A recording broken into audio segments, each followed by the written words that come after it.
चले संघर्ष आठों याम तुमसे, करूंगा अंत तक संग्राम तुमसे। Judicial aspirants, a very good afternoon to all of you. So, जैसा कि हम लोगों ने डिस्कस किया था और आप लोगों को पता ही है कि आज की इस डेट पर Madhya Pradesh judicial services examination के मेंस एग्जामिनेशन पर कंडक्ट हो रही है और अभी फर्स्ट पेपर कंप्लीट हो चुका है। और फर्स्ट पेपर में क्या चीजें पूछी गई हैं वो आप इस स्लाइड में देख सकते हैं, कॉन्स्टिट्यूशन ऑफ इंडिया से लेकर के उन सभी सब्जेक्ट्स के बारे में। तो यहाँ पर एक बार फिर से हम लोग इस बात को देखें कि आखिर किस प्रकार के क्वेश्चंस पूछे जाने की स्थिति यहाँ पर नजर आ रही है। तो लगभग मोस्टली अगर हम कहें जिस प्रकार के क्वेश्चंस देखे गए हैं वो एज इट इज हैं, जैसा प्रायरली या प्रीवियस ईयर्स में पूछे गए थे। कुछ ऐसे क्वेश्चंस हैं जो इसमें नए तौर पर कहे जा सकते हैं, जिनकी संख्या बहुत कम है। यहाँ पर यह बात भी आपको समझनी होगी विद्यार्थियों की प्रीवियस ईयर में 18 क्वेश्चंस का सेट आपके मेंस एग्जामिनेशन में इंक्लूड किया गया था, जो कि पहली बार ही ऐसा हुआ था। और उस समय ऐसा देखा गया कि निश्चित तौर पर यहाँ पर कुछ लोगों के क्वेश्चंस छूट भी गए थे। सभी पर्टिकुलर एस्पिरेंट्स के क्वेश्चंस कंप्लीट नहीं, आंसर्स कंप्लीट नहीं हो पाए। इस बार क्या स्थिति है, अभी बहुत ज्यादा स्टूडेंट्स से बात तो नहीं हो पाई है इस कम समय में। मुझे ऐसा लगा कि आप तक ऐसे सारे क्वेश्चन पेपर आपकी नॉलेज में आए, आपकी जानकारी में आए जल्द से जल्द समयों में। तो उसमें आप देख सकते हैं कॉन्स्टिट्यूशन ऑफ इंडिया से यहाँ पर सेम क्वेश्चन रिपीट है फिर से, freedom of speech and expression के बारे में और फ्रीडम ऑफ प्रेस के बारे में भी आपको यहाँ पर लिखना है और उसके एब्सोल्यूट राइट भी के रूप में ये है या नहीं है, इसके बारे में आपको जवाब देना है। राइट टू डाई का कॉन्सेप्ट यहाँ पर विद केस लॉज आपसे पूछा गया है। तो ये सारे क्वेश्चंस यहाँ पर रिपीटेड काइंड ऑफ क्वेश्चंस हैं। Major commitment as to preamble से एक क्वेश्चन डेफिनेट तौर पर मेंस एग्जामिनेशन में पूछा ही गया है कई दफा।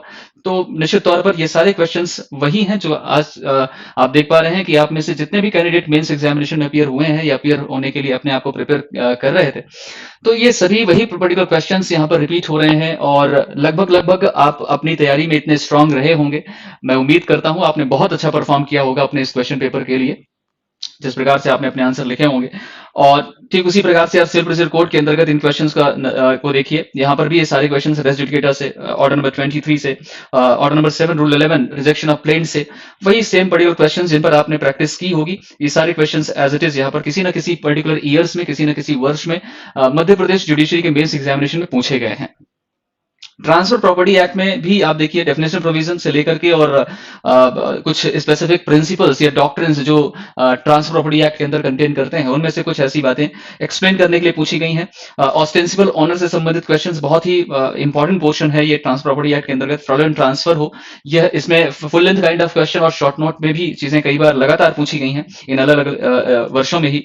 इंडियन कॉन्ट्रैक्ट एक्ट में फिर से ब्रीच ऑफ कॉन्ट्रैक्ट को के लिए कंपनसेशन संबंधित question, undue defence of fraud को एक्सप्लेन करने संबंधी यहाँ पर क्वेश्चन, नोवेशन और अकॉर्ड एंड सेटिस्फैक्शन संबंधित क्वेश्चंस। और ये एक बहुत ही पेटेंट काइंड ऑफ स्टेटमेंट है जिसमें कई बार एक्सप्लेन करने के लिए, डिस्क्राइब करने के लिए ये क्वेश्चन मेंस एग्जामिनेशन में अलग अलग जुडिशरी के स्टेट्स में भी पूछे गए। स्पेसिफिक रिलीफ एक्ट में भी यहाँ पर रेक्टिफिकेशन ऑफ इंस्ट्रूमेंट से संबंधित क्वेश्चंस, इंजंक्शन क्या है, इसके कितने ग्राउंड्स हैं, किन ग्राउंड्स पर इसे काइंड से किन ग्राउंड्स पर इसे ग्रांट किया जा सकता है, रिकवरी ऑफ पोजीशन से संबंधित जो प्रावधान है उसके बारे में यहाँ पर उल्लेख करना है। लिमिटेशन एक्ट में अगर हम देखें तो यह again direct provision based question ही है और limitation bars the remedy but does not destroy the right एक बहुत ही फेमस कोटेशन है जिसके बारे में आपसे कई बार एक्सप्लेन करने के लिए पूछा जाता है, वही क्वेश्चन यहाँ पर रिपीट हुए हैं। Control over subordinate court under article 235 of constitution of India, ये एक नया क्वेश्चन दिखाई पड़ रहा है जिसमें शॉर्ट नोट के तौर पर आपको डायरेक्टली आर्टिकल नंबर 235 के बारे में प्रावधान जो किया गया उसको एक्सप्लेन करना है।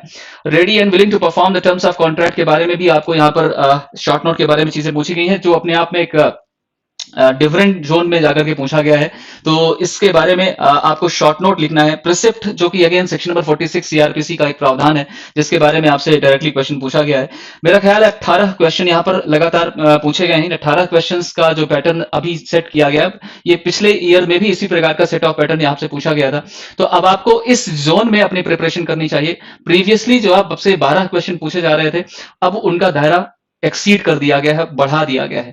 तो आपको 18 क्वेश्चंस के सेट ऑफ पैटर्न में अपने आप को उस जोन में लाना होगा और उस 3 घंटे के स्पेसिफिक टाइम में टाइम मैनेजमेंट के साथ अपनी राइटिंग स्किल में थोड़ी स्पीडनेस लाने के साथ, थोड़ी सी तेजी लाने के साथ इस प्रकार के क्वेश्चन पेपर को सॉल्व करने की, अटेम्प्ट करने की प्रैक्टिस या हैबिट को मजबूत करना होगा। ये आने वाले उन सभी जुडिशियल एस्पिरेंट्स के लिए एक नई चुनौती है, एक नया चैलेंज है कि आप कम से कम समय में ज्यादा बड़े से बड़े क्वेश्चन का आंसर कंसाइज और टू द पॉइंट मैनर में किस प्रकार से लिख सकते हैं।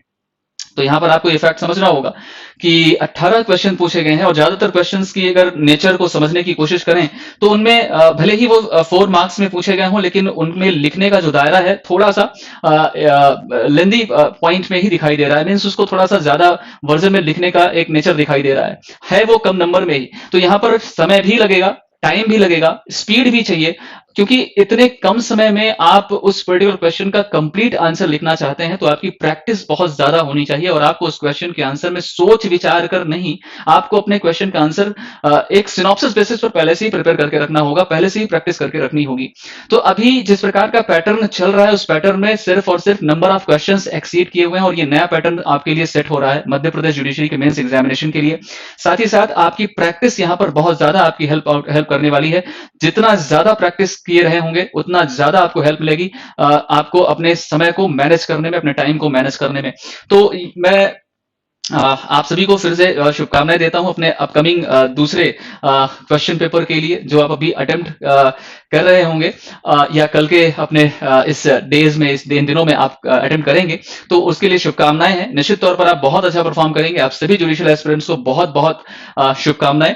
और इस क्वेश्चन पेपर से आने वाले जो भी व्यक्ति, जो भी पर्सन अपने लॉ बैकग्राउंड के माध्यम से अपने इस जुडिशियल सर्विस में अपने आप को एंटर कराना चाहते हैं, प्रवेश पाना चाहते हैं कि वो एक दिन न्यायपालिका में सर्व करें, अपनी सेवाएं दें, तो आपको इस पर्टिकुलर एग्जामिनेशन में जो भी विधा है या इसकी जो रिक्वायरमेंट है, इसकी जो आवश्यकता है, इसकी जो डिमांड है, उसके अनुरूप आपको एक्ट करना है। और निश्चित तौर पर practice is always the key to get the success. This is the thing that you have to remember. अभी के लिए इतना ही। बहुत जल्द जैसे ही क्वेश्चन पेपर नंबर 2 यहाँ पर अवेलेबल होगा आपके समक्ष मैं डिस्कशन के लिए उपलब्ध कराऊंगा। Thank you so much. Thank you again.